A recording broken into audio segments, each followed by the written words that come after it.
मेरा बेटे को प्यार चाहिए, दे दो यार, कि मेरी वाइफ प्रेग्नेंट है, 5 घंटे पहले आपको मेल करवाया हुआ है। दोस्तों, देश की सबसे बड़ी एयरलाइंस कंपनी सरकार को झुकाने के लिए इस हद तक गिर सकती थी ना, किसी ने नहीं सोचा था। दोस्तों, इन लोगों का इमोशन से कोई मतलब नहीं, सिर्फ पैसे से मतलब होता है। मतलब अपनी बातों को मनवाने के लिए लाखों यात्रियों के साथ इन्होंने जो किया ना, सच में देख करके रोना आता है। कई ऐसे लोग हैं जो अपनी प्रेग्नेंट बीबी के लिए रो रहे हैं, चिल्ला रहे हैं और कह रहे हैं कि मुझे वापस जाना है। समझ नहीं आ रही कि मेरी वाइफ प्रेग्नेंट है, 5 घंटे पहले आपको मेल करवाया हुआ है। ऐसा नहीं है कि मैं यहाँ आके कह रहा हूँ मुझे अकोमोडेशन दो, 5 घंटे पहले मेल करवाया था। मुझे अपने घर जाना है, जवाब दो। आखिर प्लेन कैंसिल क्यों किया गया? लेकिन इंडिगो के पास कोई जवाब नहीं। कई ऐसे यात्री थे जो अपने परिवार के अंतिम संस्कार में जाने के लिए रो रहे थे। कई ऐसे विदेशी यात्री थे जो अपने देश में जाने के लिए चिल्ला रहे थे, लेकिन उनके इमोशन का कोई कदर नहीं। एक ऐसे पिता जो अपनी बेटी के लिए पैड मांग रहे थे। मेरा बेटे को प्यार चाहिए, दे दो, दे दो प्यार चाहिए, दे दो प्यार है। दोस्तों, ये दिन इंडिगो दिखाया है और ये देख करके सच में ये समझ में आता है कि इन बड़ी बड़ी कंपनियों को लोगों के इमोशन से कोई लेना देना नहीं है। ये गवर्नमेंट को ब्लैकमेल करने के लिए इस हद तक गिर सकते थे ना, किसी ने नहीं सोचा था। दोस्तों, 4 दिन में लगभग 2000 से ज्यादा फ्लाइट कैंसिल किया गया इंडिगो का, जिसके कारण कई ऐसे एयरलाइंस थे जिन्होंने अपना रेट 5 गुना 10 गुना बढ़ा दिया। जिसका रेट 6000 था वो 40000 हो गया, 50000 हो गया। दोस्तों, मैं बताती हूं कि ये कुछ इंस्टेंट नहीं हुआ था, ये सारा प्री प्लानिंग किया गया था। इंडिगो ने बहुत बढ़िया चाल चला सरकार को झुकाने के लिए, सरकार से अपनी बातों को मनवाने के लिए। दोस्तों, ये बात है उस समय की जब अहमदाबाद में प्लेन क्रैश हुआ था। उसके बाद गवर्नमेंट ने एक नया रूल निकाला। उन्होंने बोला क्रू मेंबर को रेस्ट ज्यादा देना चाहिए। 36 घंटे के जगह 48 घंटा क्रू मेंबर को रेस्ट दिया जाएगा। पायलट्स हैं उनको रेस्ट दिया जाएगा। 8 घंटे का ड्यूटी टाइम होगा और रात में जो लैंडिंग है ना, वो 2 घंटे का होगा। सारे एयरलाइंस ने गवर्नमेंट की बात सुनी, उनको फॉलो किया। लेकिन इंडिगो को इस चीज से दिक्कत हुआ क्योंकि इंडिगो के पास जो भी स्टाफ्स हैं वो बहुत कम है, क्रू मेंबर कम है और पायलट्स कम है। उन्होंने सोचा कि फिर मुझे बढ़ाना पड़ेगा जो भी हमारे स्टाफ है, लेकिन ये शांतिपूर्वक रहे। इंडिगो बहुत ही प्लानिंग किए और अचानक नवंबर के बाद फ्लाइट्स कैंसिल करना शुरू कर दिए।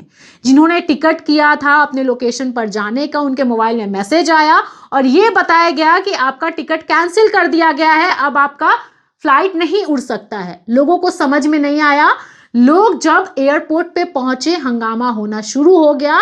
वहां पे लाखों यात्रियां फंसे रह गए और उनके पास कोई व्यवस्था नहीं थी। ना उनके पास खाने की व्यवस्था थी, ना सोने की व्यवस्था थी। ठंड का दिन था, एक कंबल तक नहीं था उनके पास, उनका लगेज नहीं था। ये व्यवस्था थी इंडिगो की और इंडिगो ये सारा कुछ प्लानिंग के साथ किया है। वो यात्रियों को परेशान किया है सरकार को झुकाने के लिए। दोस्तों, ये है हमारे देश की कंपनी और सोचिए इसके बाद क्या असर पड़ा। जो यात्री थे या जो हमारे देश के लोग हैं उन पर क्या असर पड़ा, किस तरीके से भरोसा तोड़ा गया है। इंडिगो जो इतना भरोसेमंद एक एयरलाइंस कंपनी है, उस पर भरोसा किस तरीके से लोगों का उठा। दोस्तों, ये सारा कुछ इंडिगो का ब्लैकमेलिंग था। क्रू संकट लाया गया, जानबूझ करके ये सारा कुछ लोगों को और सरकार को परेशान करने के लिए किया गया, अपनी बातों को मनवाने के लिए किया गया। दिल्ली, मुंबई, चेन्नई, बैंगलोर जैसे एयरपोर्ट पर ये बहुत बड़ा संकट आया। लोग वहां पे हंगामा किए, एयरपोर्ट पे प्रोटेस्ट कर रहे हैं। लगातार उसका वीडियो आ रहा है, लोगों के आंखों में आंसू आ रहा है। कई लोग रोते हुए नजर आ रहे हैं, कई लोग गुस्साते हुए, चिल्लाते हुए, चीखते हुए, गालियां देते हुए नजर आ रहे हैं। लेकिन उनके इमोशन का कोई कदर नहीं, उनके इमोशन को समझा नहीं जा रहा है। सरकार के तरफ से यह बता दिया गया कि आपके पैसे को रिफंड कर दिया जाएगा। क्या होगा रिफंड करके? क्या मिलेगा उनको? उनको पैसे नहीं चाहिए। उनको अपने परिवार के अंतिम संस्कार में जाना है, प्रेग्नेंट बीबी को हॉस्पिटल पहुंचाने लेकर जाना है, जिनके घर में बहन की शादी है, बेटी की शादी है, वहां जाना है। लेकिन उनको पैसे रिफंड करने की बात गवर्नमेंट की तरफ से की गई। और क्या किया गया? 500 किलोमीटर है तो 7,500, 500 से 1000 किलोमीटर है तो 12,000, 1000 से 1500 किलोमीटर है तो 15,000। मतलब इस तरीके से जो रिफंड है वो दिया जाएगा। लेकिन मुझे नहीं लगता कि रिफंड की उनको ज़रूरत है। उनको ज़रूरत थी अपने लोकेशन पर जाने की, जिस चीज़ को लेकर के वो फ्लाइट बुक किए हुए थे और ये सोचे थे कि हम आज बैठेंगे फ्लाइट में तो कल सुबह तक हम पहुंच जाएंगे। लेकिन वो नहीं हो पाया।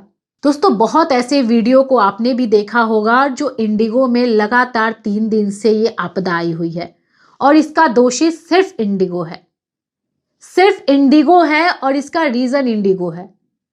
वो यात्रियों को परेशान करने के लिए, यात्रियों को मारने का कोई कसर इंडिगो ने नहीं छोड़ा और वो सिर्फ अपनी बातों को मनवाने के लिए। दोस्तों, इस पे सरकार क्या करती है हम नहीं जानते, लेकिन जिन यात्रियों के साथ लगभग 3 लाख से ज्यादा यात्री इन दिनों परेशान रहे और ये शायद अगले दिन भी चलेगा, उसके अगले दिन भी चलेगा।